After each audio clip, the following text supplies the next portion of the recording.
Aprile, maggio, giugno, luglio. Torna il contributo d'accesso dal 3 aprile al 26 luglio per 60 giorni dalle 8:30 alle 16. Una misura per contrastare i flussi turistici in città che però non mette tutti d'accordo.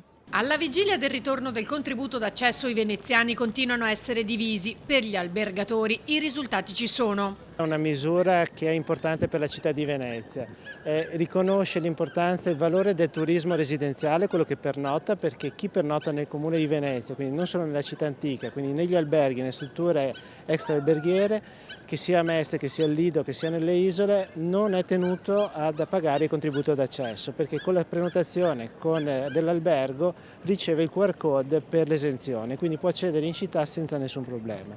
Non è la soluzione di tutti i problemi della gestione dei flussi turistici, però è un elemento che permette di programmare l'afflusso delle persone e quindi programmare i servizi. L'altro è cercare di incentivare a venire magari nei momenti più di bassa stagione, quindi è un contributo corretto. Noi auspichiamo che si attui tutto l'anno, in modo che diventando a regime ci possa essere un pieno controllo dei flussi.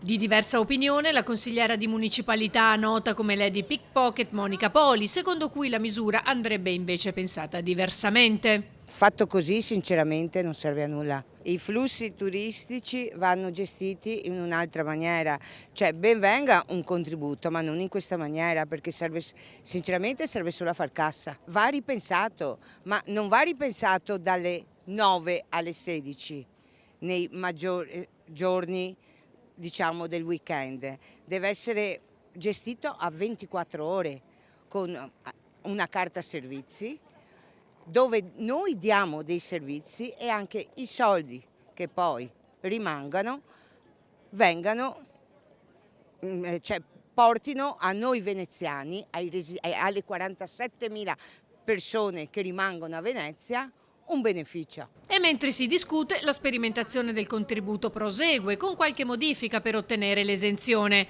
Dovranno pagare i visitatori non veneti che non alloggiano nel comune di Venezia e non hanno amici o parenti in città.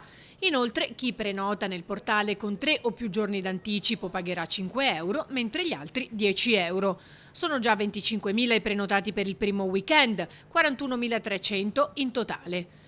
Tra chi non dovrà pagare i residenti a Venezia e i loro familiari, gli studenti delle università veneziane, i minori di 14 anni, i lavoratori e chi paga un affitto o ha una casa a Venezia.